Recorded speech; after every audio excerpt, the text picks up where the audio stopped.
You're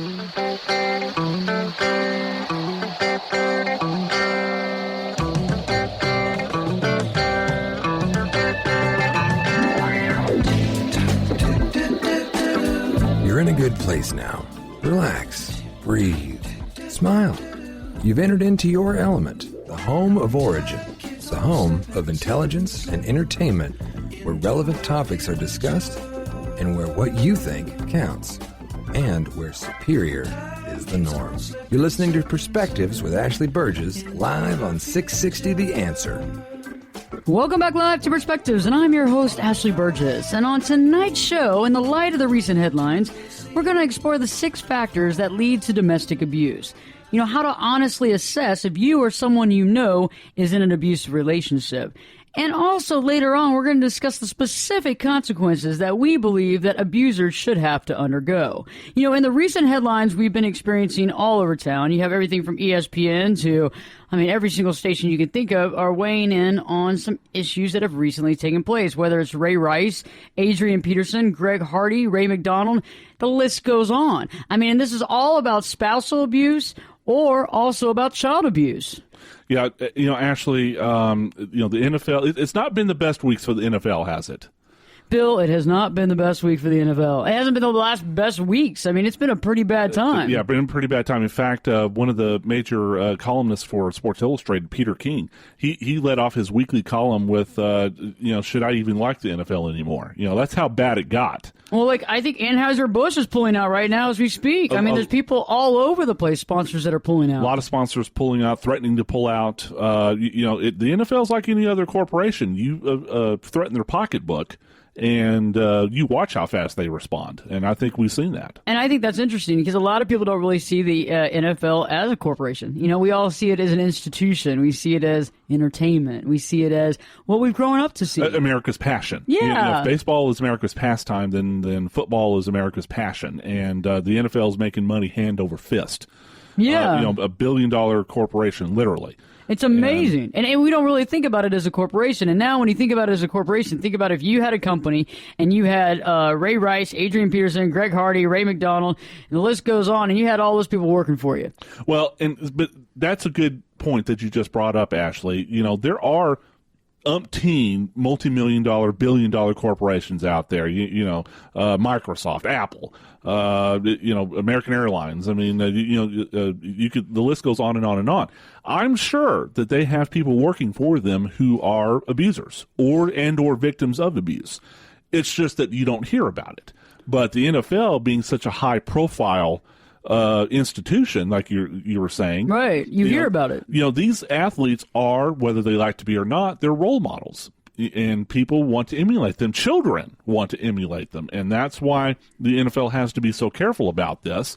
And so that's why I don't think that the percentage of abusers in the NFL is any greater or lesser than the general society. I think it's a good petri dish of what we have. Yeah, it's a mirror of society, and I agree with that, and I agree to the point that I feel that kids do look up to these players, and that's why you've got to pay particular attention, and that's why, and of course, we'll get into this later in the show. In my opinion, that's why the consequences for these guys has to be greater than what the general public would face, specifically because they have the ability to affect the lives of so many people, including children. Okay, let's talk about that real quick. So let's think about a notable couple that had abuse. You have, Chris Brown and Rihanna? Or think about that. And recently, Rihanna had a song that was coming out for what was that for? The NFL or at the beginning of the pregame? Yeah, for CBS, one of her songs, I forget which one it is off the top of my head, it was going to be featured as their theme song. You know how ABC has, Monday Night Football? Are we ready to rumble? Are you ready for some football? Are you ready for some football? That type of thing. And so they're going to use one of Rihanna's songs for their theme song. Well, they pulled it last weekend. Last Saturday and Sunday. And Rihanna reacted very badly to that. It's like, why are you pulling my song? She said some bad words on Twitter. But the reason being, of course, was that she herself was the victim of the domestic abuse. And she was a victim, but she also wouldn't go against her abuser. She backed out. She enabled She enabled that abuser. Her abuser. And several people do that. And that's not really the best role model that you want to have. Because, and Sports Illustrated actually made a good point of this. Do you know that actually 35% of the league's fans are now women? I mean, women are becoming sports fans. I mean, it used to be, the stereotype of, the man, watches the sports and the women is just bored, Well, females are making up more and more the sports consumers nowadays. And so you've got to cater to that particular audience. And I agree. I think it spells a bad situation when you put her song in there, and it's not like she hasn't come out with songs that were about violence and sex and violence and things like that. You ever heard Rude Boy? No, I haven't. It's basically in a nutshell, it's glorifying rough sex. And see, I think, this all happens after the abuse, and that's what's hard to understand is that when somebody's gone through that, you would think that they would take the ground of, I want to empower women instead of the other way around. And yeah, I guess her song was going to be on that Thursday Night Football, and CBS issued a statement on Tuesday earlier this week saying that they were going to move in a different direction, and they were actually going to do the music in-house from now on, and that at least for the rest of the remainder of this year. Yeah, and of course you saw that photoshopped portrait of her, right? The game face? Oh, yeah, the game face with she's got the big right bruise over her eye. The black eye. The black eye. Yeah, like most abused people have, most abused. I don't say women, too. I'm not going to just say abused women because there are a lot of abused men out there. You got to think about it. I mean, a man is not going to necessarily want to talk about his abuse because he feels like he's less of a man. But think about how many men out there are probably being abused on a daily basis by women, emotionally, mentally, physically. Even physically, and I know from my own perspective, it would be very hard for me to admit that I was being physically abused by a woman. Because, you're supposed to man up, right? She's just a woman, just take it. But, abuse is abuse is abuse. And whether you're male or female, you can be not only an abuser, but you can also be a victim of abuse. Well, and think about what was going on with the Chris Brown Rihanna thing. All that abuse took place, and everybody knows how tragic and how much that was. And then I guess she got back with him again, and then they've gotten back together again, and they've posted their pictures on Twitter and what have you. And he's never really said anything one way or another, I don't think. He's never really apologized for it. She finally broke up for good with him, or at least we think for good. Yeah. We'll see how long that lasts. Abusees usually go back. Yeah, but so I'm going to be real interested to see what you say about this, Ashley, because I personally don't get why women will stay with an abuser. You look at Ray and Janae Rice. And that's kind of what kicked off this whole hornet's nest. In fact, we just seen the recent video. Yeah, where he struck his then fiance. Right? It's close fist. It's hard that she fell unconscious onto an elevator floor, right? And a lot of people saw that video. I personally didn't want to see it. I saw bits and pieces of it, and from what I saw, it looked like a real deal. There. It was a left cross, a left hook. Mm-hmm. A good one too. It knocked her clean out. If you had somebody with a gun to your chest and he was either that, it was a pretty good hit. The thing is that, he just pulled her out of there like a suitcase, too. Just like a rag doll. Yeah, just like, boom, let's go. Because, this all came to light earlier this year, and all we saw was the view of Rice pulling Janae out. She was already unconscious at this point, just pulling him out. And that's a problem we have, too, with the commission and everything else is going on. You know that this video was seen in its totality way before we ever saw it. And they just thought they were going to sweep it under the rug and let it go. And I understand how overwhelming it can be when you're in the light of the situation. You go, oh, my God, what the heck do we do now? Yeah. But the thing is that they swept it under the rug. And the problem we have now is that they are literally stuck in a corner where they're going to go out fighting and they're going to take down anybody they have to. And Ray Rice is definitely an example of somebody that they're going to take down with them. Make him the example. And, at some point, you've got to make somebody the example. What has always just... I just can't wrap my mind around this, Ashley. Through it all, Janae Rice, then his fiancée, now his wife, has, for lack of a better term, stood by her man. People were outraged that Rice only got a 2-game suspension. The reason why is because she actually went to the commissioner, Roger Goodell, and basically begged him for mercy, saying that, look, I was 50% at fault, I caused it, and you shouldn't really punish him that much.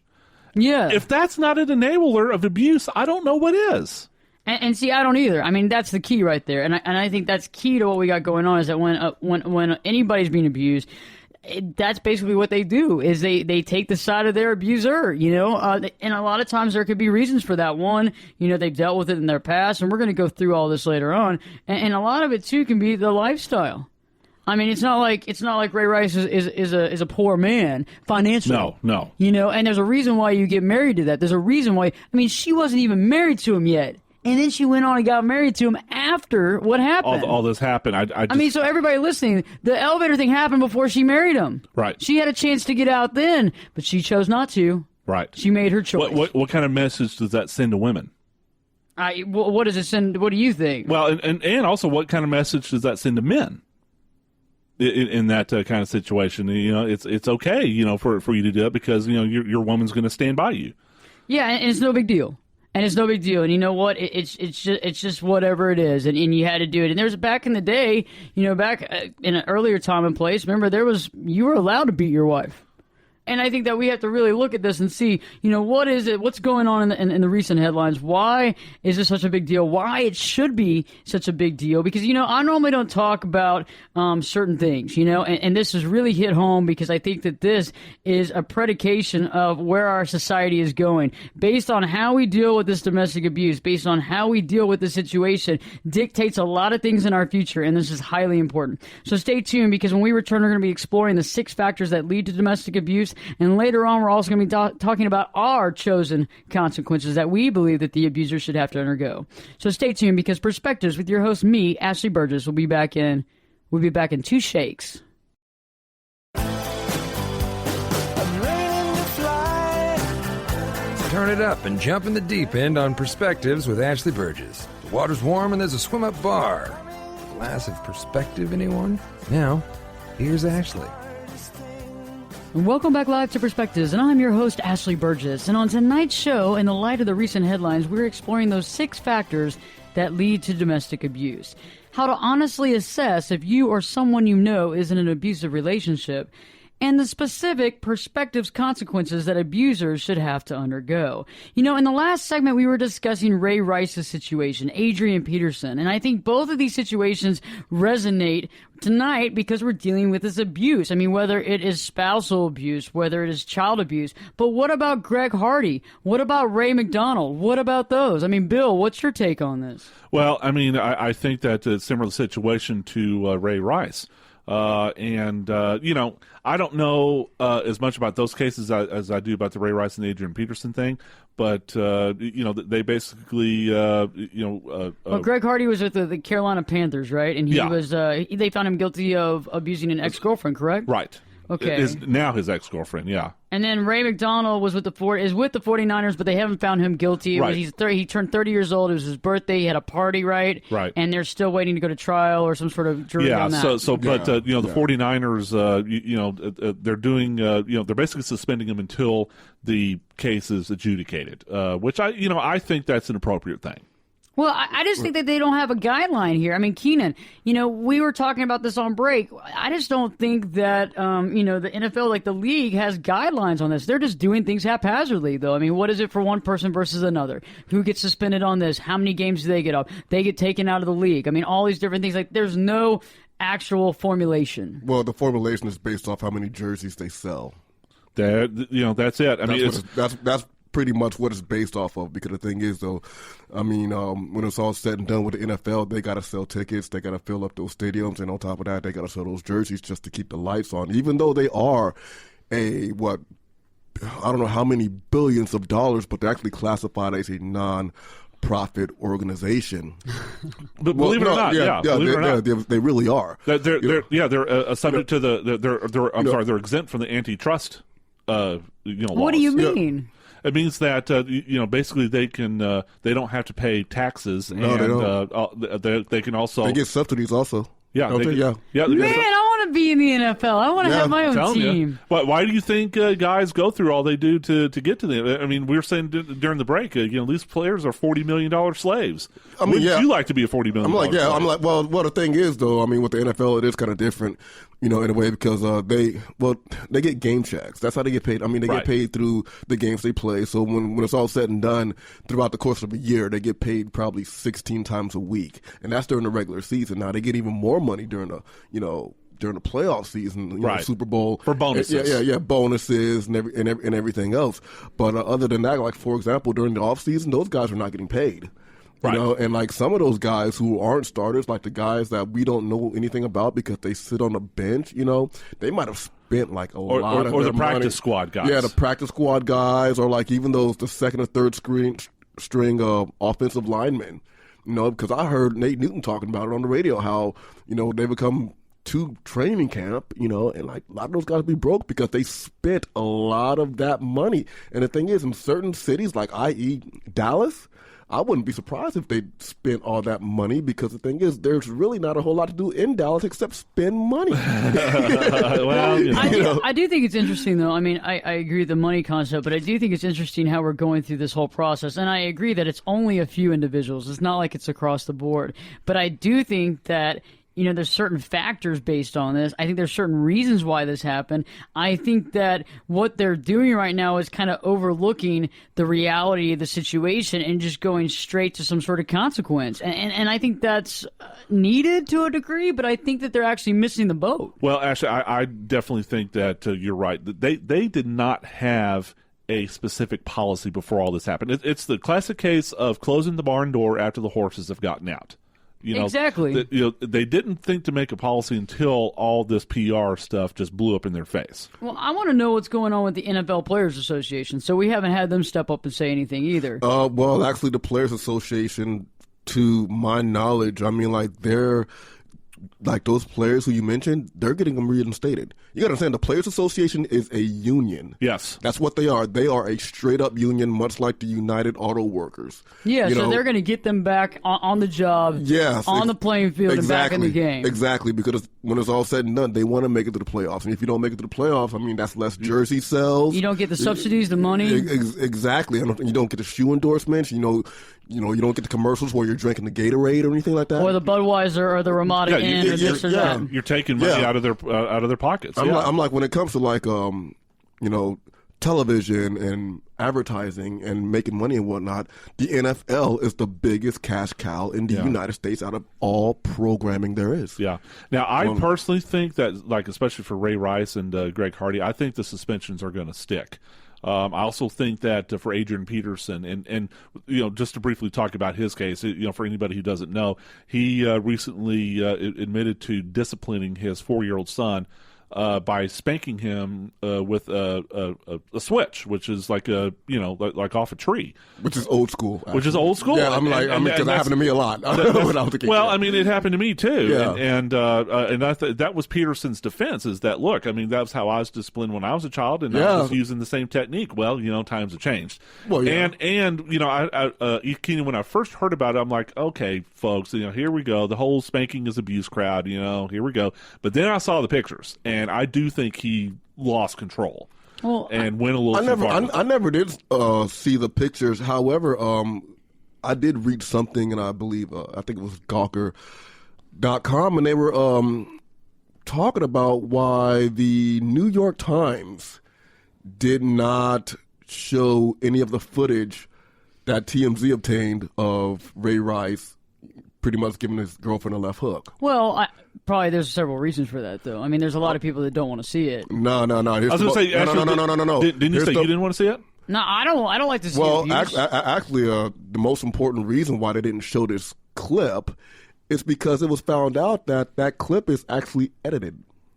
Ah. Yeah, TMZ edited that footage. Well, I don't doubt that TMZ, you know, because I mean they're like, you know, the National yeah, Enquirer. and like anytime you show video evidence of something, it has to be unedited. What part did they edit? Do you know? Well, from what I know, they smoothed it out, because the thing is, the original footage is actually very grainy. It's very grainy. Well, because it's a little camera inside of an elevator, probably, but hidden It's a behind security glass, camera. right? Yeah, security camera. So, yeah, it was really grainy, and the thing is, you have to look at it several times to even make know, it out. Yeah, to even know what happened. Like, Yeah. you have to watch it, rewind. Stop, start, yeah. stop, start. They Yeah, exactly. enhanced it, you know, for you know, viewing, you know. So, but you know, since they did that, you can't be for sure that you know. Well, yeah, something if it's been tampered with in any sort of Yeah. way, you know. Yeah, I mean, like news outlets like New York Times is not going to Right. They're not going to show that video. Well, they're also on their not going to cow down to TMZ. I mean, well, yeah, exactly. They're not going to cow down. Come on. I mean, TMZ. that's like saying, okay, the Kardashians had a video, so we're going to use that on the Wall Street Journal. You know, so the New York Daily News would probably show it on their website, but not the New York New York Times. Daily. But yeah. I like the New York Daily. Anheuser-Busch just earlier this week actually came out with a statement. They said they were disappointed and increasingly concerned by the recent incidents that overshadowed the NFL. They also said that they weren't satisfied with the way that the league was handling the behavior, and that it goes clearly against their own company's culture and moral code. And they've shared their concerns with the league, but at this time, they have not pulled out sponsorship or advertising. No, they're not going to pull out sponsorship or advertising because this time of the year is probably the best time of the year to sell beer. Yes. It just is, point blank, period. And this is what keeps them in business for the rest of the year. Yeah, this is what keeps them in business. And on top of that, one reason why we're hearing so much about the abuse that's going on is because as of probably today, 50% of the NFL audience is now female. I read 35%, but I thought it was 50. Okay, whether it's 35 or whether it's 50, that's a large component. Yes. Okay. Yeah, it is. Yeah, it is. And by the way, that's the reason why. It was funny. My husband the other day was sitting there going, why is it that they pick these women to be on the sidelines? And you know what I'm saying? They're normally middle-aged, not middle-aged, but, older women. I mean, we're not talking like 18-year-old, works over at Hooters, okay? But they're older, more distinguished-looking women, beautiful women, okay, given that. And he said, do you think it's because there's more women watching it and they kind of gravitate and listen to a woman talking on the sidelines when they're interviewing the coaches? And I go, you know what? That's right. That's why they pick these women on the sidelines, because it actually, works with the women watching. And if you go to any merchandising outlet, you notice that there's a guys and a girls merchandising section. Not only that, psychologically speaking, a man is more likely to either listen to a woman's voice or a deep authoritative voice. Right. That's why. I'm glad I have that deep voice. So when we come back, we're going to explore the 6 factors that lead to domestic abuse. We're going to also determine how you can honestly assess if you know someone that's in an abusive relationship, if they really are, and the specific consequences that we believe the abuser should have to undergo. So stay tuned, because Perspectives with your host, me, Ashley Burgess, will be back in 2 shakes.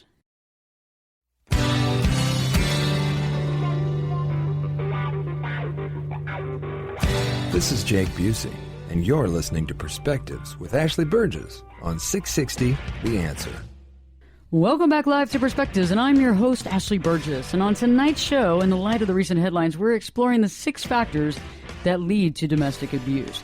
How to honestly assess if you or someone you know is in an abusive relationship, and the specific consequences that abusers should have to undergo.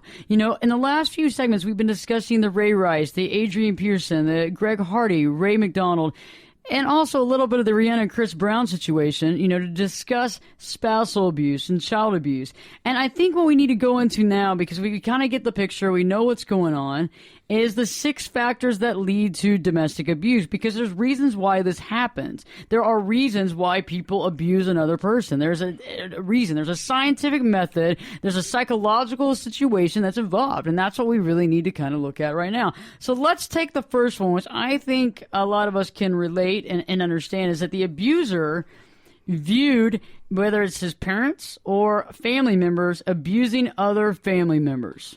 In other words, it's normal. It's part of their environment. That is their normal. I mean, if when you come out the womb and, dad is beating up mom from the time you come out the womb, guess what? That is normal to you, because that's what you see. Because that's normal. Yeah, that's normal. If you don't see anything different, then of course you're going to think that's normal. Yeah. So that's what it is, and it's one big circle. Yeah, it's a cycle. Yeah, it is. It's just one big cycle to where, they grow up and they go through their adolescent years and everything like that. And you got to understand, a guy doesn't wake up at, say, the age of 25, 30 years old, and all of a sudden he starts beating up women. I totally agree with that. I totally agree with that. It's not like somebody flips a switch or whatever. No, you don't just go, bam, I'm going to start beating some women. No. What pretty much happens is this. He's growing up and everything like that, and he sees maybe dad or mom's boyfriend. A lot of the time it's mom's boyfriend, beating up his mom. Yeah. But yet, does mom leave? No, mom doesn't leave. Mom stays. Because of money, because of financial, because of security. Exactly. Yeah. Janae Rice type situation. Yeah, exactly, Yeah. exactly. Well, the thing is, though, so they grow up and then they start becoming interested in women, right? And so then they start talking to women and everything like that. And next thing you know, they're like, okay, well, I'm going to try this because I saw someone else do it. And they learned that when they were young. It's not even a conscious thought. It's not I saw this, therefore I'm going to try it. Right. It's just, ingrained in the their last brain. time I saw the situation play out, and subconsciously in their mind, because our subconscious absorbs all that stuff. Yeah. So even if you're a kid, and that's a big point here, is that even if the child is sitting in the corner, like trying to put their headphones on and trying to drown out mom and dad screaming and yelling, subconsciously it still goes into their brain. Mm-hmm. When they see, somebody taking a hit, getting punched, or somebody, you know what I'm saying? That's all in their head. And then later on down the road, it's like it comes out. It's going to come out one way or another, whether it's anger, whether it's screaming, whether it's emotional, whether it's mental, or if it's physical abuse. Not only that, they're also rewarded every time they do it. That's a good point. They are rewarded. What do you mean? Well, they're rewarded for the simple fact. I mean, like, they might get sex out of it. I mean, they might have companionship out of it. Granted, they might be beating the crap out of them. However, she does not leave.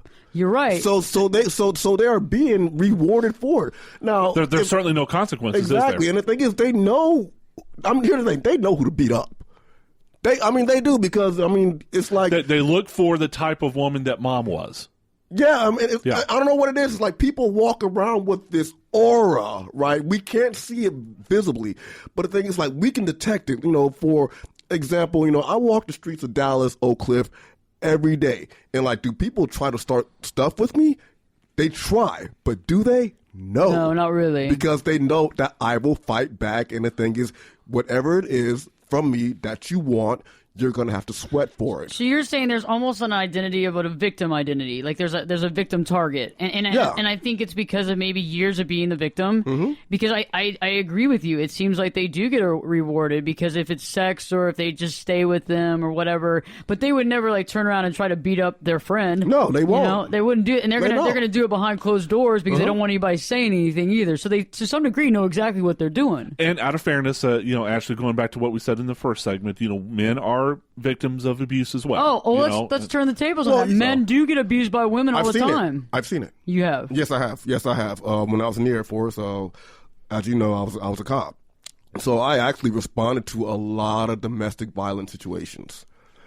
And I remember there was a call that I responded to, and the guy was on the phone with our dispatch, and he was getting hit with a pot. Because I was there at our dispatch, he's like, oh, she's hitting me. What do I do? And like our dispatch guy said, don't do anything. Don't do anything. So I arrive, my guys arrive over there and everything, and she beat him up with a. She did? Yeah. What was he doing? Cowering? Like please don't hit me, or just like didn't want to like. No, well, I'm like he was like trying to block himself. Yeah. But it was one of those things to where it's like as a man you really don't know what to do. For example, even the Ray Rice situation, they asked female fans out in Baltimore, because see, everything I know about the Ray Rice situation, I've read it out of the Baltimore Sun. Forget all these other news outlets. I'm going straight to the source. Straight to the source. The hometown newspaper. The hometown newspaper. And the thing is, though, the Ray Rice fans, his female fans, they're still wearing his jerseys. And the question was asked, why? Because here's the thing. What they saw the tape also. And you know what they saw? They saw this woman running up towards him. Starting it. She started it. So they look, she started it. And some women are like this. Look, if you start something, here's the thing. Some women are like, if you try to fight a man, be prepared to fight like a man. I see what you're saying. yeah. Okay, yes, because I think the old school idea of don't hit a woman. Yeah. Okay, I understand that. I don't think anybody should hit anybody, okay? I really think that violence is really kind of just sick and sad, and it really tears apart the soul of the person that hits, and it just doesn't work. It's even like when you hit your child and you spank your child, and the parent goes, this is going to hurt me more than you, but I'm doing this to wake you up. And you know what I'm saying? And it does hurt the parent a lot because they don't want to hit the kid. No. So think about this.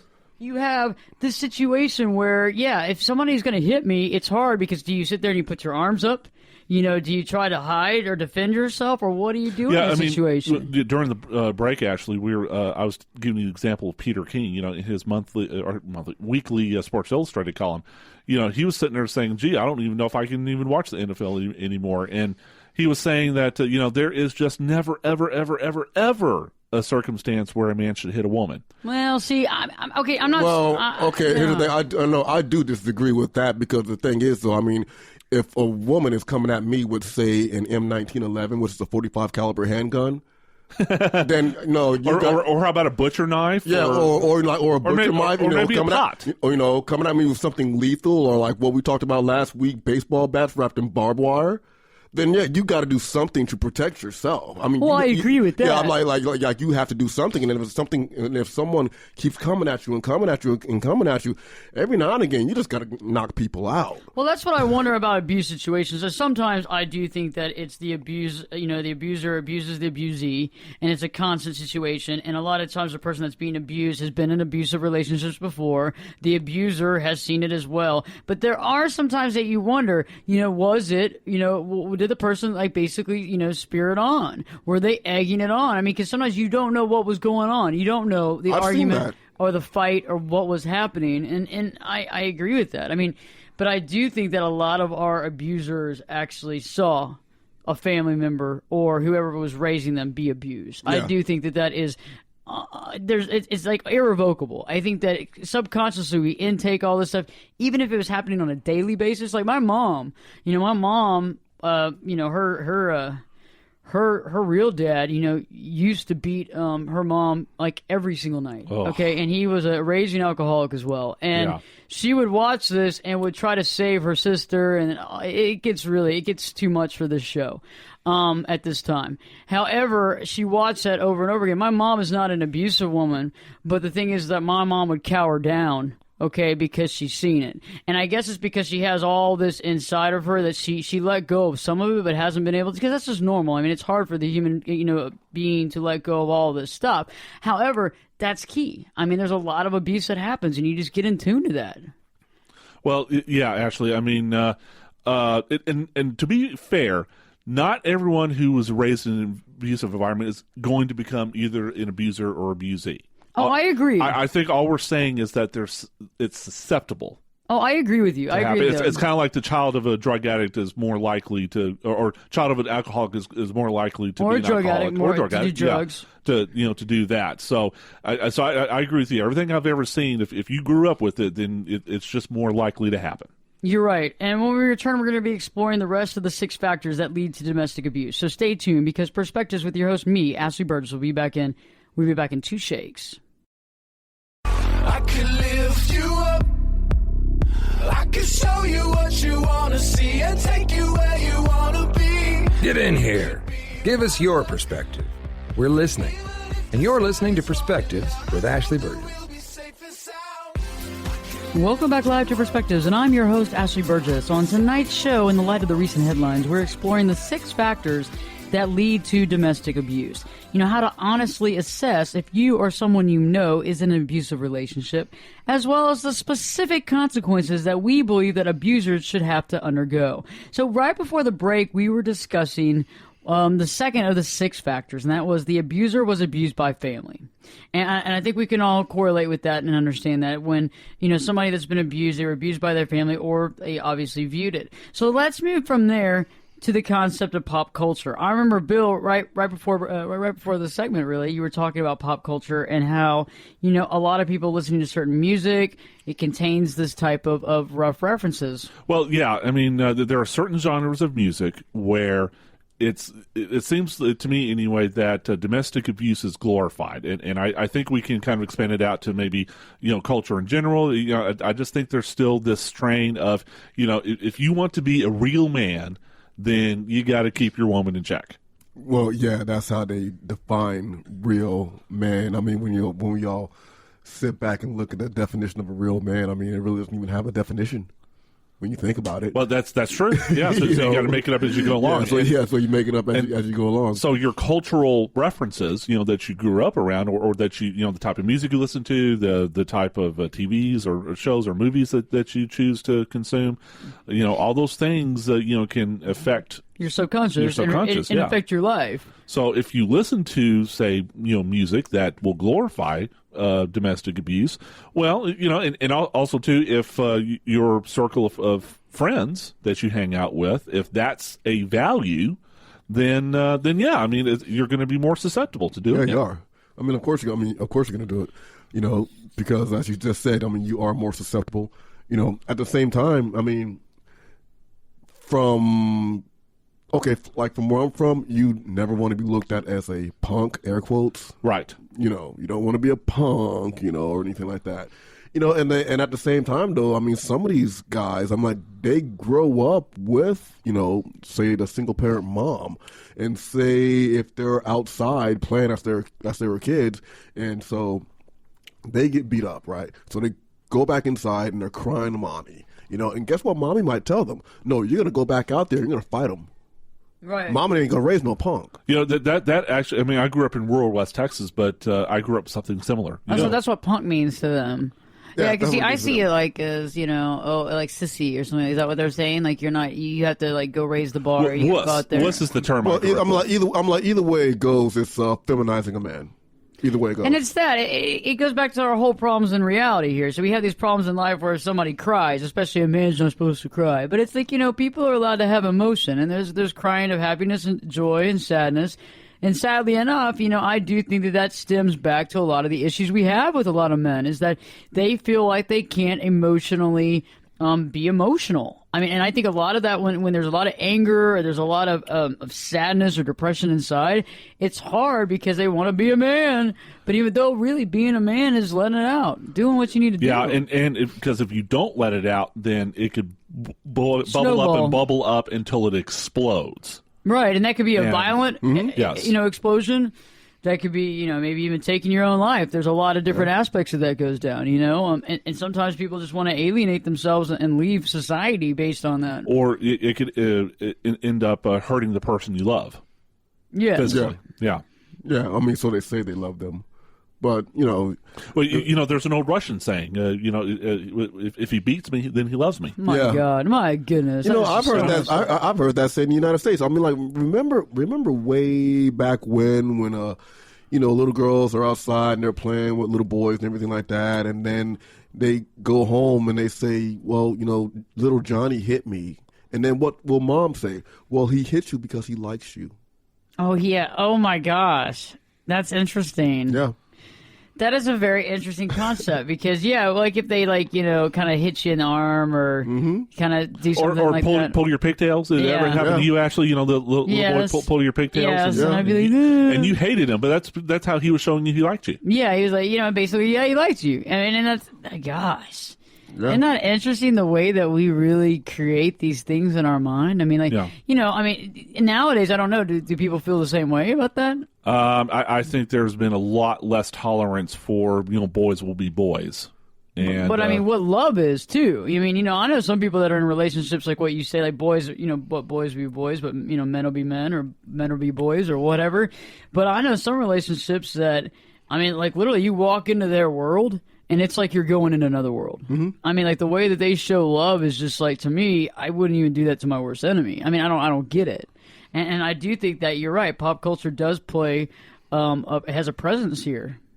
Well, yeah, and this is kind of a topic for another day, but, if you don't know how to love, if you grew up in a type of environment where that wasn't really shown in your family life or whatever, how are you going to expect someone to be able to do it when they're an adult? They're not. And so they're going to act out in ways that, are not conducive. So let's trade spots here. Let's talk about alcohol and drug use, and I think this is the fourth factor, right? I mean, I think we've discussed this on break. The fourth factor is the alcohol and drug use. I mean, how many people have fights? And we were talking about this a little earlier, kind of off the record, about how some women, they can drink tequila, and tequila makes her clothes fall off, and it's funny and it's cute, and she drops her contact down the sink, and she leaves her clothes at the bar, or whatever, and it's funny, and you're like, oh, she's so funny, she's so cute. Or you see this other side of somebody come out like this evil woman, and she's like beating up on somebody, or and people, especially women, that can be mean when they get drunk. Yeah. I do know. Well, yeah, I do know women like that. I mean, that's the way I see it. That's just the way they are, and there really isn't anything changing that. Like I know a lot of the women that I do know that that say beat men, or or they will hit a man, right? They do it because they are, quote unquote, the strong black woman. And the strong black woman thing. And the thing is, though, personally, I think the phrase strong black woman is the worst thing that ever happened to African American women. Because the thing is, what is strength? Strength means to not show emotion, to always be physically dominant. So you mean to tell me that you want this woman to be feminine, yet she cannot emote?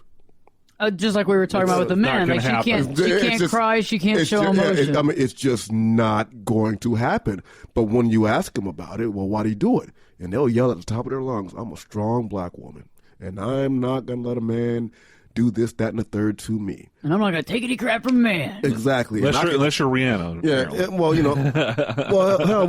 with Rihanna, I mean, she probably grew up around abuse also. Probably. That's why she goes back and forth to Chris Brown. Exactly. I mean, you don't go back to somebody like that. I mean, exactly. And the thing is, here we are on the sidelines, and we're pretty much putting our 2 cents in about situations like, say, Chris Brown and Rihanna, but I'll tell anybody like this. Look, Chris Brown grew up around it. In fact, didn't he go on like Oprah or some show stating that, his mom was beat up by boyfriends, as in plural, as he was growing up. So that's all he knows. With Rihanna, her female figure that she saw as she was growing up was probably getting beat also. So to them, that was normal. And the thing is, though, they get together, they break up, they get together, they break up. And we're sitting back saying, oh, well, that's terrible. And yes, it is terrible because we're from the outside looking in. Well, it's a cycle of abuse on both sides, and they're playing it out for us to see. I mean, if they have children, they're going to play it out too. I mean, until they get help or treatment, it's not going to stop. And by the way, you got your 2 cents, I'm doing my $1.50 right now. Right. So, it is what it is. But, it is what it is. I mean, and I think that's the key. It's the alcohol and drug abuse as well that adds to it. Yeah. But if it's commonplace, like what Keenan said, if it's commonplace, then that's normal. Well, and also you got to think of this too, Ashley. Alcohol and drugs are chemicals. All right. If you ingest them, they're going to affect your brain chemistry, which means your personality is going to change. And it could be, and that's also with prescription medication too. Yes. We're not just talking about street drugs at this point. Yeah, I mean, because prescription medication is actually the number one abused drug in America right now.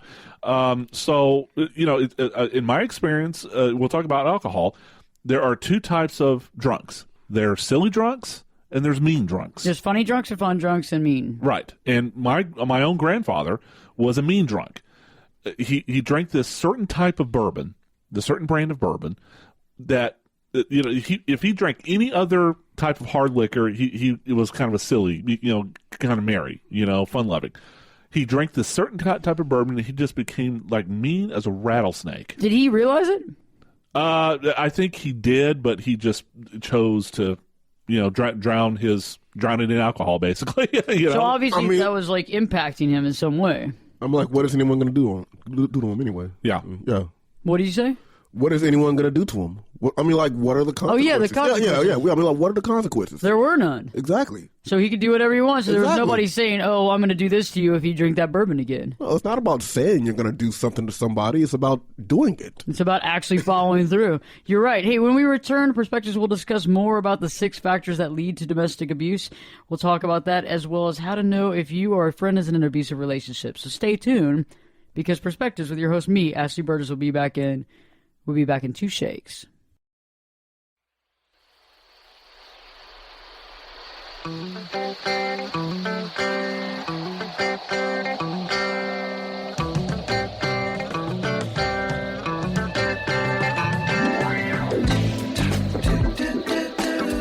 You're in a good place now. Relax, breathe, smile. You've entered into your element, the home of origin.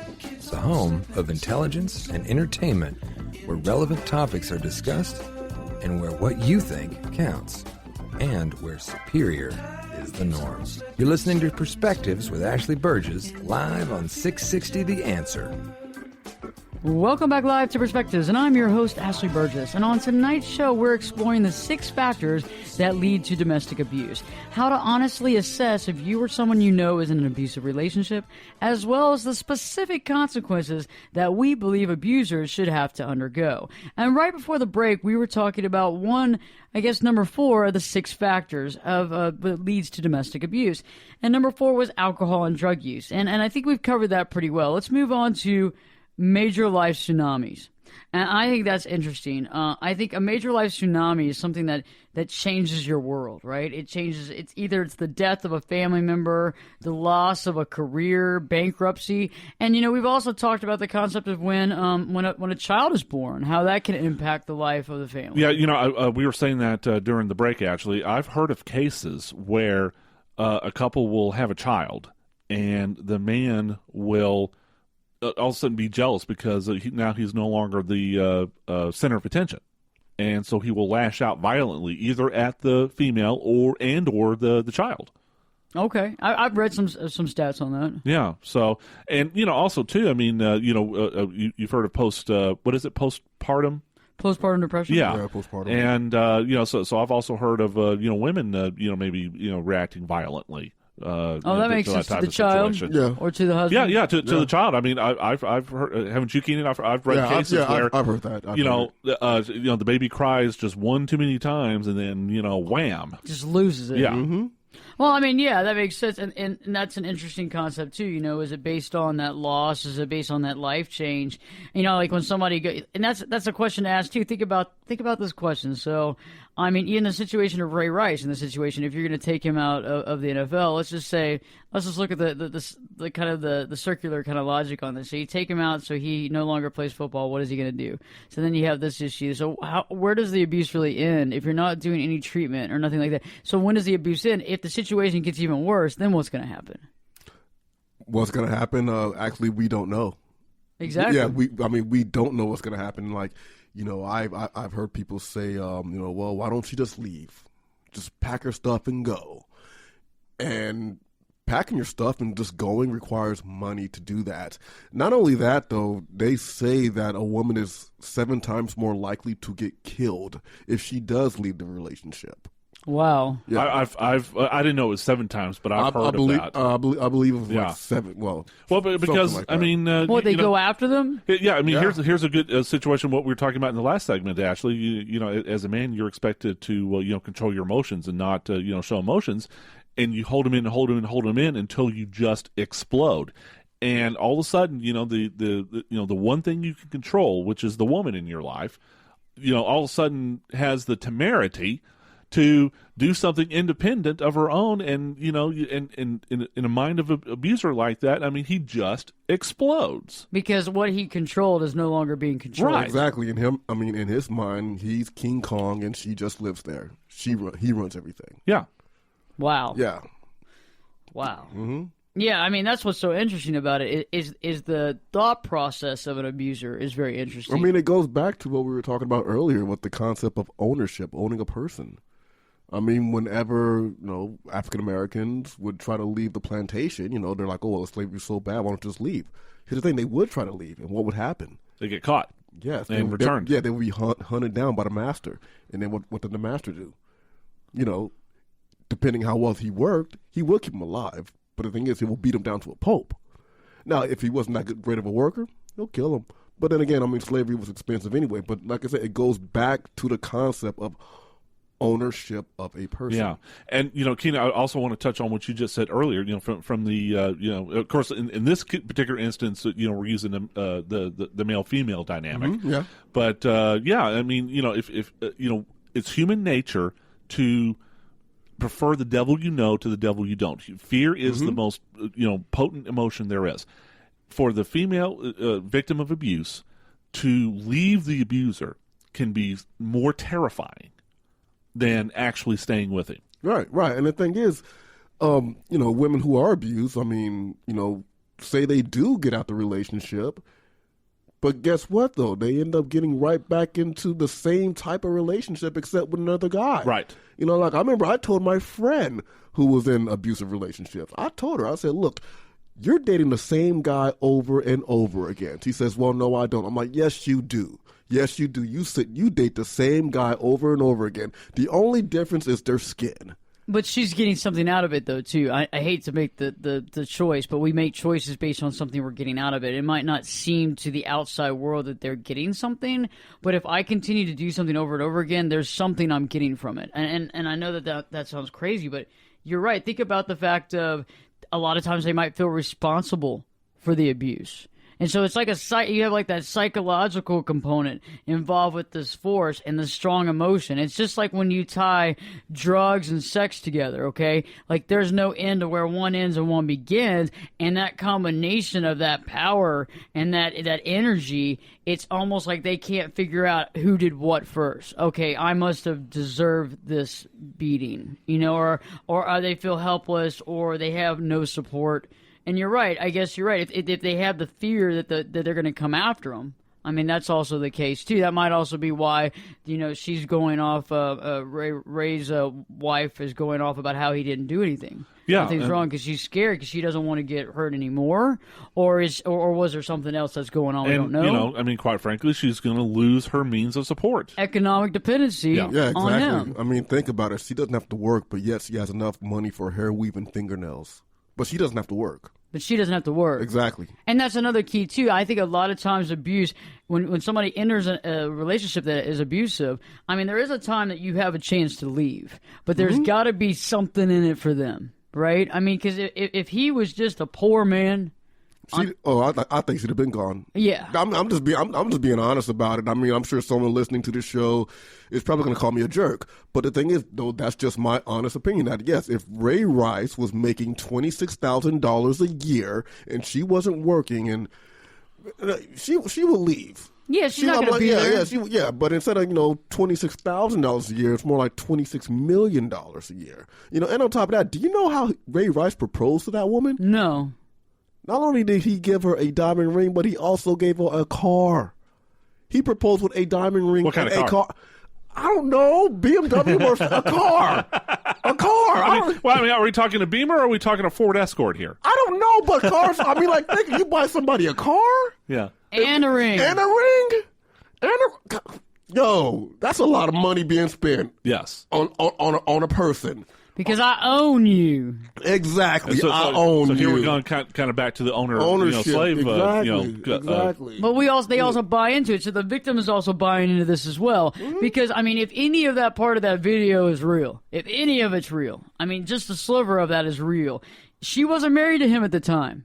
They were engaged. Exactly. She could have just took the ring. She tied the knot after. She could have taken the ring and say, take this ring and shove it. Yeah. And, I'm out of here. But she didn't, did she? Now, I think something very important, Ashley, we are not blaming the victim. No, we're not blaming victims. Not blaming victims. What we're trying to do is explain the mindset. And the cycle. And there's a cycle, because everybody's involved here. It's just like when people have arguments with family members and what have you. They might not have started the argument, but everybody has an involvement. Everybody has involvement. So now let's move to the last but not least. 6 factors leading to domestic abuse. The last one is toxic relationships. When someone is pushing you to the limit. I mean, there has been a lot of, I think all of us in the studio, and I think most of us listening tonight on the air, know that they have been in a toxic relationship at one point in time or another. And when they get in a toxic relationship, when you get in one of those, that person might push every one of your buttons constantly, considerably, knowing that they are pushing your buttons and wanting a reaction. I mean, I know that there are some people out there, and, just from my background, I'm a counselor and I'm a life coach, but as far as the counselor is concerned, I know people that want to see you want to get a rise out of you. They'll do absolutely anything to see you absolutely angry.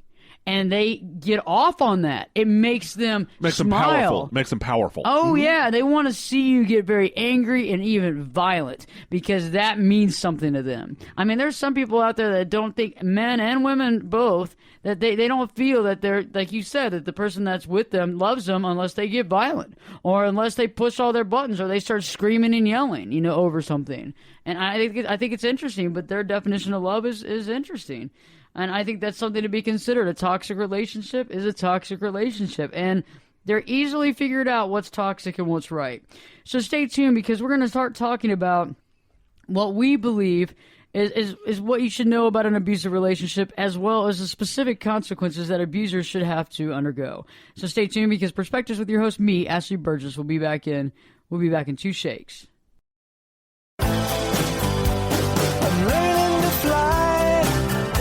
Turn it up and jump in the deep end on Perspectives with Ashley Berges. The water's warm and there's a swim-up bar.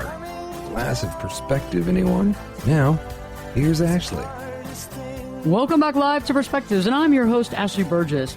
And on tonight's show, we've explored the 6 factors that lead to domestic abuse. And now we're going to look honestly and figure out how to honestly assess if you or someone you know is an abusive relationship. Abuse can be categorized in 3 different ways. It could be physical abuse, it could be mental abuse, or it could be emotional abuse.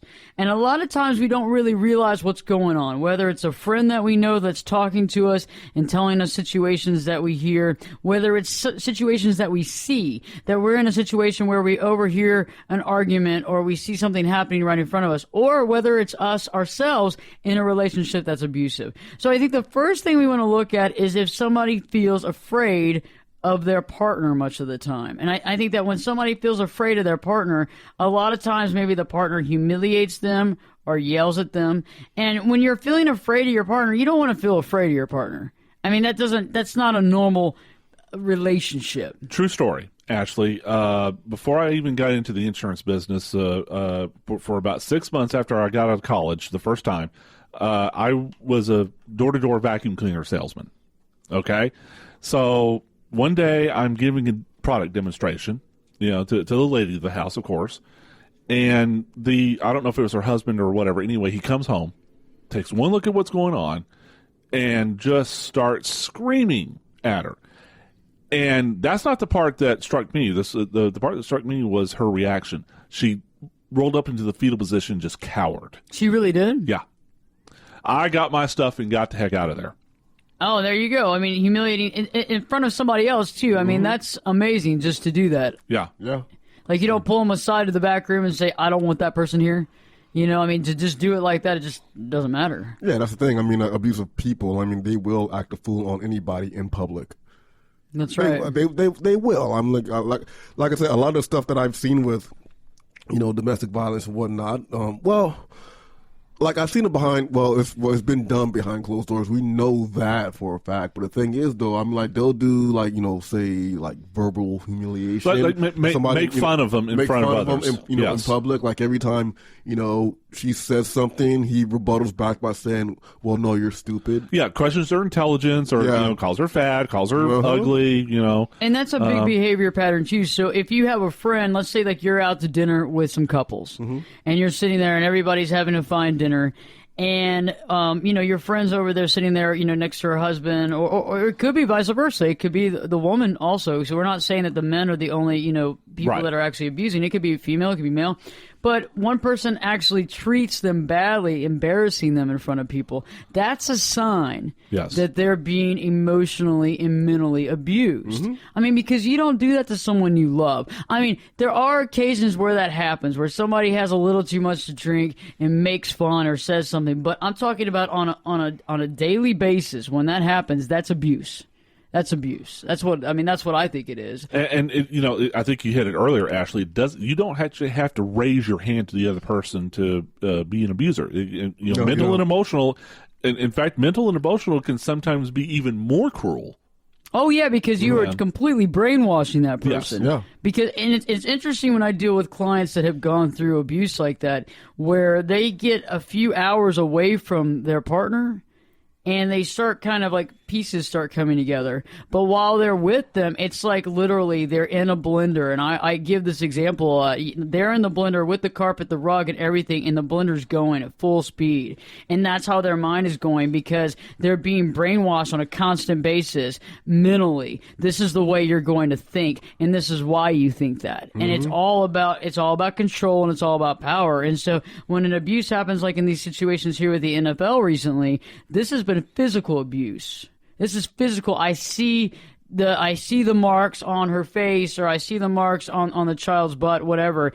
But this is different. This doesn't leave actual physical marks, but this does actually leave mental and emotional marks, which can be, even more severe.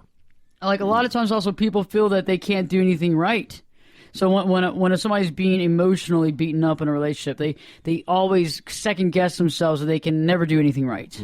Because they're probably told on a daily basis that they never do anything right. Exactly, and that they're stupid.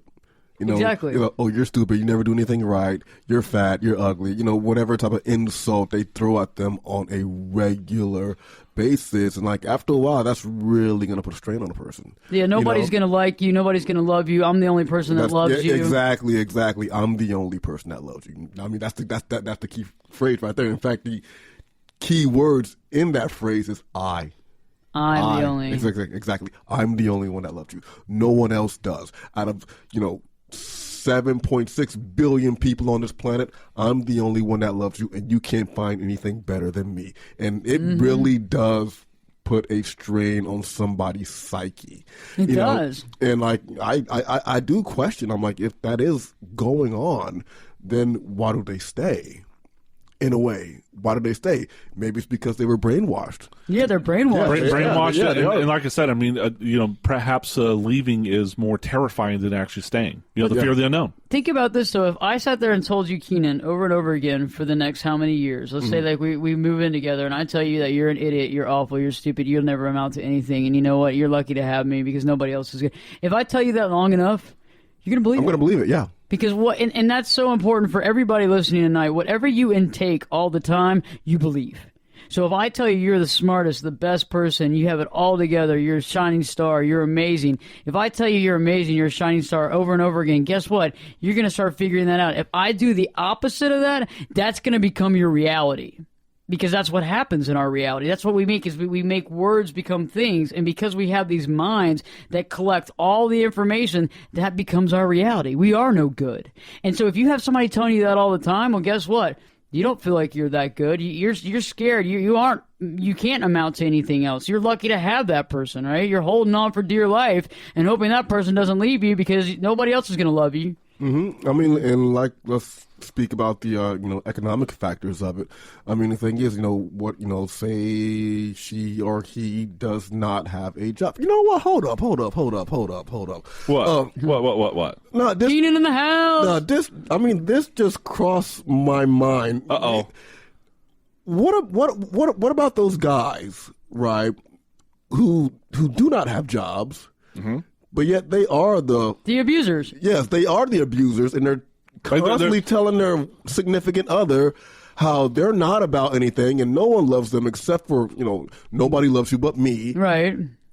But yet they fully depend on that woman for food, shelter, and companionship. That is insane manipulation. He really has her under his thumb, doesn't he? Yeah. That is manipulation. I've seen situations where literally the husband is sitting on the couch, or you see flip-flop with the wife doing the same thing, and they don't do anything. But that person owes them everything. Mm-hmm. I was about to say, I've seen it in situations where the wife treats the man that way. I mean, you're just the man. Go out and work. I'll stay home and watch eat bonbons and watch TV and call my friends and go get my hair done every day and do this and that. I think the biggest thing besides that, that's major manipulation, by the way. That's major mental manipulation, and that's something that, man, you got no job, you got no prospects, but yet you can still manipulate somebody into believing that you're the whole world. I think the biggest thing is you wonder if you're crazy. You wonder if you're the crazy. Yeah, I mean, what's wrong with me? I must be going crazy. I must be going nuts. I mean, is this really what life has in store for me? You're around somebody when you're getting brainwashed and you're going through this. You see these situations and you deal with these situations, and at first you kind of the first part of it, when you first get in the very beginning of it, is you know how you were before you entered that relationship, right? You have an idea. Yeah. And then all of a sudden you're kind of like, you're hearing all this everything. Is it me? Because the first reaction of the human conscience is to sit there and say, it's got to be me. You know how everybody says, it's not all about you. Well, you know what? The world is all about us, okay? So we internalize it and say, oh, I got to be crazy. I must be insane. And that's how it all kind of goes, because you're blaming yourself for this abusive relationship because you wonder, am I hearing it wrong? Is it really about that? Are they really saying that to me? And I think that's something that we have to sit there and question, is that if you think you're going crazy, that's something to realize. I mean, what's going on around you? I mean, if you feel uncertain to the fact that you don't know what's happening, that's something to really kind of wake up to. As well as if you're feeling emotionally numb or if you're feeling helpless. And I think in that situation, that partner might see you as property. They might see you as a sex object and not a person. And again, it goes back to the property issue. If you feel helpless, you are probably somebody's property, and you've allowed it to be. Right? Well, I think it, kind of going back to the point I was making earlier, you're helpless to leave or do anything about the situation because the alternative is worse. It's more terrifying. Exactly. Either that, or it's just flat out fear of the unknown. Yeah. I mean, you've gotten complacent, and the thing is, if you do leave, guess what? You got to pick up and start new and fresh. You've got what is out there. You've got to make all the decisions. You've got to make the living. You have to take responsibility for your own life. For some people, that's terrifying. Yes, it is. That is terrifying. So when we return, we're going to talk a few more about the signs that you are or a friend is in an abusive relationship, as well as we're going to enter into our concept of what needs to be done for abusers and what we believe the consequences should be. So stay tuned, because Perspectives with your host, me, Ashley Berges, will be back in 2 shakes.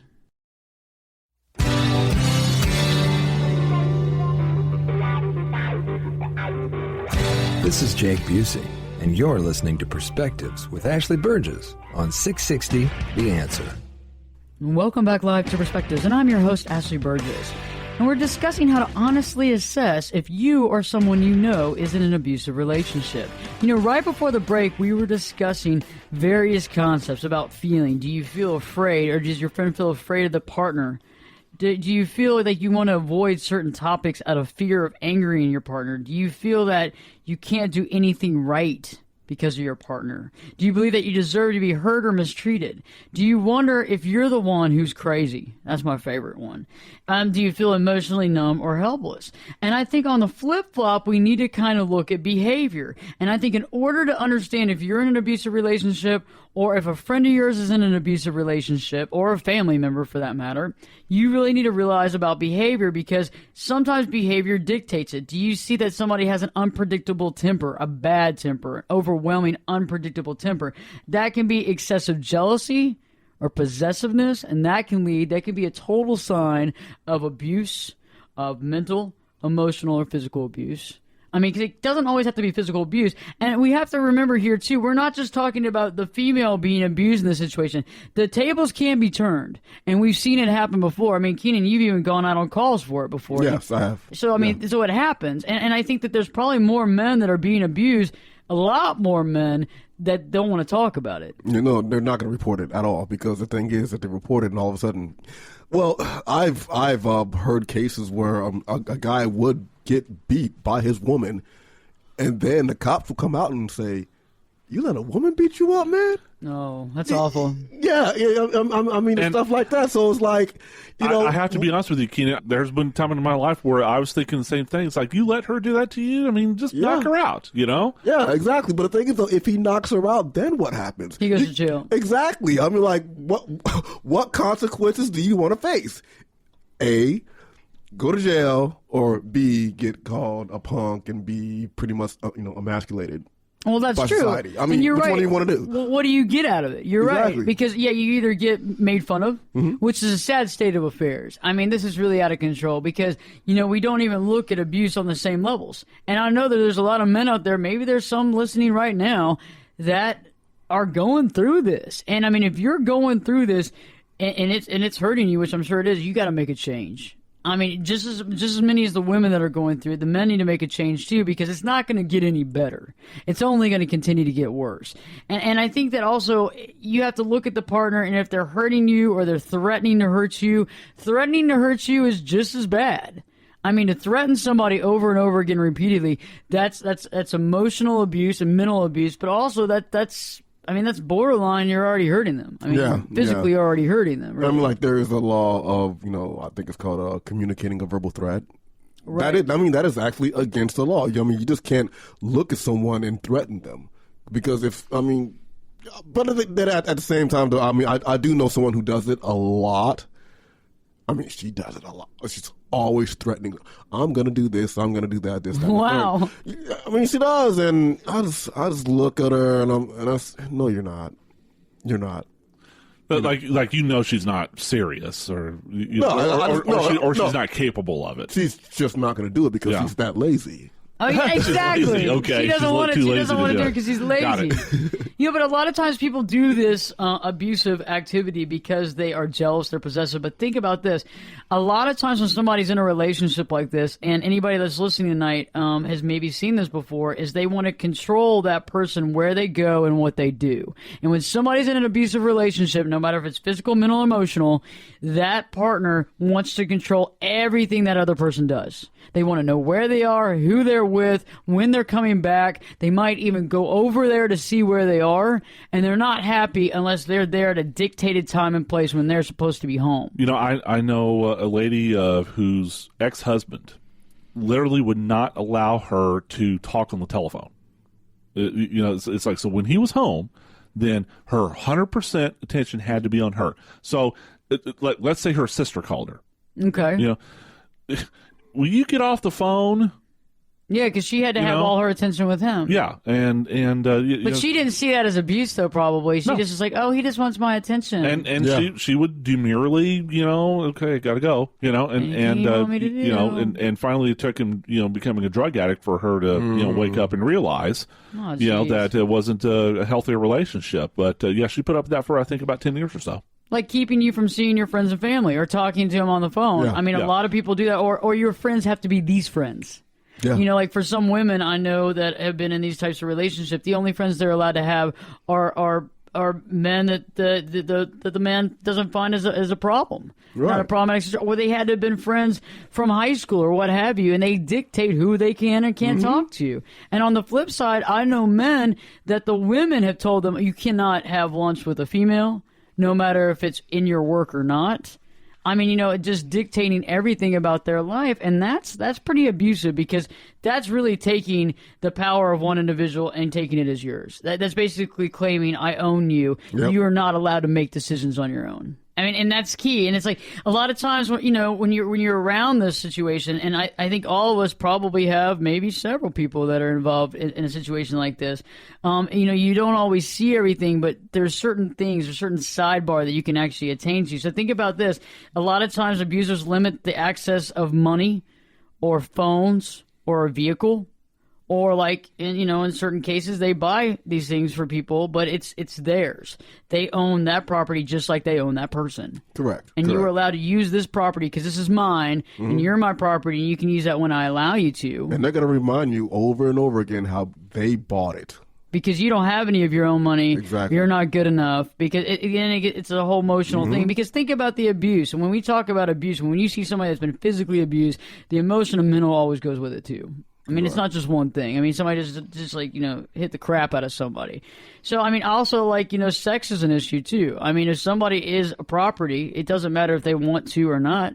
I mean, that's part of the deal. You will have sex, and you're going to do whatever that person wants you to do. What was that movie with Julia Roberts where she... that movie was awful. Yeah, I remember that. What was the name of it? No, not Silence of the Lambs. Silence the Lambs. You said, what's the name of that? You said, what's the name of that movie with Julia Roberts? I mean, she's done lots of movies. I know. The one where she had to have the towels in exactly the same order. Yes, that one. I don't know. Where the crazy, husband... The music. Gosh, what was the name of that? Man. Anyway, so you know what I'm talking about. So he was physically, emotionally, mentally abusive to her, and they showed a scene of them having sex, and she wasn't enjoying it, but she had to do it because she knew that she had no choice. And if you remember correctly, they were in an amazing home in like Malibu. I mean, Yeah, like an on the amazing beach. home, $20 million home. Yeah. I mean, but it's amazing. The flip side, like you said, some homeboy just sitting on the couch, just waiting for the wife to make the money, and still has them wrapped around. I mean, there's probably not abuse, like physical abuse with that, but there's probably a lot of mental like abuse. I said, there is some psychological mental abuse, and I'm stuttering. I don't know why. Anyways, But think about the destroying of items too. So like I know people that have actually said, I came home late or something like that, and their spouse or their boyfriend or girlfriend had thrown all their stuff on the lawn. That's another sign of abuse. I mean, you're going to take somebody's items and personal property and throw it on the front lawn. yeah, I mean, all over the place. Yeah. And so they show up and all their stuff's on the front lawn. in front of the neighbors. In front of the neighbor. They don't care who sees it. Yeah, they don't care. And the neighbors have seen this how many times? Because it happens like once a week. Yeah. And it's all because they weren't in the place that they needed to be at the exact time they said they were going to be there. Mm-hmm. I mean, those are signs of abuse. And if you hear somebody that's going through this, or if you yourself is going through this, you need to take a step back and figure out what is it in your life that you want to accomplish. Does it include this person that's abusing you? And there is a way to get out, and there's places, and there's help, and there's centers, and there's also treatment that you can get to leave these situations. If you have a friend that's going through it, talking with them and expressing your concern is the first key. Away from the abusive partner and kind of dealing with it from that angle. And I think that's inherently important because you can leave the abuse. The abuse is not you. You've been duped into believing this for a long time. However, if you get away from this abuse, it's like being held down by a huge weight. I mean, you're being held down. Every single thing you do, you can't do it because you're never going to be able to get away from this abusive relationship. And you got to move on and move past that. And there's people that can help with that as well. Well, and I think that if you find yourself in that position, and you have close friends and family that you trust, who are trying to say these things to you, don't just shut them out. Don't say, okay, well, this is none of your business, or I can handle this, or whatever. Listen to what other people are telling you because they're seeing things from different perspectives that maybe you're too close to the situation to realize. And if you find yourself in one or more of the situations that Ashley just described, then seek help from the police, from a therapist or a psychologist, or from social services, something. Whether you're a man or a woman, you're not alone. The help is there, for you to seek out. And nobody's going to be upset with you for coming clean and expressing your honesty, and either you're scared or you need to get out. Nobody's going to be upset with you. You just have to tell them because nobody can read your mind a lot of times. And some people don't know what we just went through. So stay tuned. When we return, we're going to be talking about the specific consequences that we believe abusers should have to undergo. Perspectives with your host, me, Ashley Berges, will be back in. We'll be back in 2 shakes. I can lift you up. I can show you what you want to see and take you where you want to be. Get in here. Give us your perspective. We're listening. And you're listening to Perspectives with Ashley Berges. Welcome back live to Perspectives, and I'm your host, Ashley Berges. And on tonight's show, we've been exploring the 6 factors that lead to domestic abuse, how you can honestly assess if you or someone you know is in an abusive relationship. And now we're beginning to discuss and understand the specific consequences that abusers should have to undergo. And I know recently in the headlines, we've discussed this about Ray Rice, Adrian Peterson, Greg Hardy, Ray McDonald, even Rihanna and Chris Brown. I mean, all these consequences, like Ray Rice, for example. Let's go back to that. What are the consequences that these abusers should have to undergo? Well, Ashley, now I'm going to make a distinguishment between physical abuse and emotional mental abuse because, physical abuse is a little bit more concrete. You can tell. I got you. Uh-huh. And emotional and mental abuse is, kind of psychological and maybe beauty is in the eye of the beholder, so to speak, on that one. So I'm going to stick with physical abuse for just a moment. I believe that there are some crimes where if there's not a deterrent, then there's no incentive to not do it again. Okay, I think a person who is capable of physically abusing someone else is going to do it again unless there are concrete consequences. Okay, I agree with that, concrete consequences, and I know where you're going. We'll continue that, but I also believe there are concrete consequences for somebody that murders someone, but people still murder people. Yeah. I mean, and I'll say in my personal case, I mean, I've kind of, I'm a little iffy, personally on the death penalty. I mean, I used to be a real strong death penalty advocate, but I've come around to believe that, I mean, it's not really a deterrent, is it? No, it's not. I think the reason it's kind of the way out. Yeah, I mean, I think you use the death penalty in order to ensure that person never does it again, because if you're capable of committing murder, which, remember, by definition, murder means you planned to do it, right? So you meant to do it.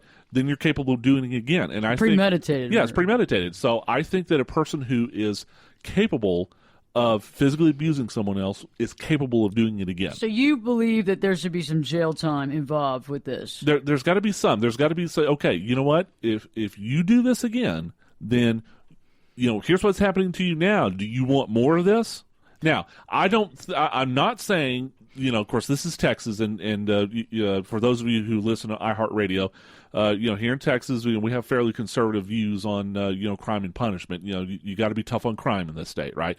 I don't necessarily believe that you just throw them away, throw them in jail and lock them up and throw away the key. I mean, I think that jail, that is a tool, but I think that we've used jail so much, and there needs to be so much prison reform and jail reform that it's unbelievable, because you have these people that literally, like, for drugs, they go in there for drugs, for having drugs, and they go into the prison system. They don't go to rehab. None of this happens. And so you have all of those pieces of society just sitting there in jail doing nothing. Like, for example, if somebody abuses and physically abuses their wife, I mean, I understand that you should have some sort of deterrent, but I also think there should be psychiatric evaluation. I think there should be a buttload of therapy involved, and I believe that that's the only way to end this dysfunctional cycle. Well, people go to jail and they come out better criminals than what they were. Yeah, because they're surrounded by criminals. Yeah, exactly. You're surrounded by criminals. I'm like, you're in there for a crime, so you're surrounded by criminals, and what are y'all going to talk about? Crime stuff, what you in for, And how do we do it better? Because now we can all hang out and do it together. Exactly. Yeah, exactly. How do we do it better? I mean, because think about it. Nowadays, criminals are getting a lot smarter, and even abusers are becoming a lot smarter. For example, I mean, they may not be throwing strikes to the face anymore. They may be throwing strikes to the body, to where, you don't see it. Exactly, to where you don't see it. I understand what you're saying, Keenan. Let me throw this out there for you. One of the things we just talked about tonight is an abuser does it out of a sense of power. Okay? When you go to jail, you don't have that power anymore. And I'm not just talking about over the person that you're abusing. I mean, you lose all sense of power. But you want to regain it. Well, I mean, or it could have the effect of, I don't ever want to come back to this place again, and I will never do anything ever to jeopardize that. Yeah, but they're going to wind up there anyway, because once you get out, I mean, there's really not a whole lot you can do as far as making a living wise. So, you can't make a living, so what do? Well, I got to do something to put food on the table. So they're going to end up committing more crimes, and they're just going to end up going back in jail, because with prison, I mean, like, all they do is like, okay, you're in prison, so sit back and think about what you did, instead of, hey, let's get, like, say, a counselor or a therapist or something like that to find out what exactly is the underlying factor, the reason for abuse. Yeah, why are you abusing this person? Exactly. Why are you? I'm like, instead of like, hey, let's go back to that one incident. No, let's go back to the time when you were 3. Yeah, let's go back to the beginning and let's evaluate this with cognitive behavioral strategies and figure out what it was that happened. Let's do some hypnosis therapy as well. But you're not going to get that in jail. No, you're not. It's like the addict that goes to jail. The addict needs to go to a rehab. I'm not talking about a nice rehab. I'm talking about a rehab. It's just a rehab facility. Just like I see what you're saying about jail, Bill. I understand that. I do think that there has to be some consequences, but I do feel that sometimes putting abusers in jail, it's kind of like getting rid of the problem just for the meantime, because I just don't think that they're getting better. I mean, I think there needs to be some sort of psychiatric evaluation, as well as I think there needs to be some sort of home type therapy, sober home, an abuse type home where they have to go live. And I don't think it's just about the person that actually hits the other person. I think it's both people involved. I think it's about the abuser and the abusee, because they're both in it together. And it's not going to change, because if the abuser comes back after having therapy and the person that was abused didn't have therapy, something's going to happen again. I mean, there's a reason why this cycle continues, right? Because nobody's getting to the heart of the matter. Everybody's avoiding it, sweeping it under the rug. I mean, think about what happened with the NFL. They said, this video is not going to get out. Let's continue this. And because the video got out and because this has happened, they're having to backtrack and do all this stuff without thinking about, okay, the causal reason for this abuse is because of what? Well, we don't know. We got to find out. We got to do some evaluation, but I don't think evaluation happens by just saying go away. No, it doesn't.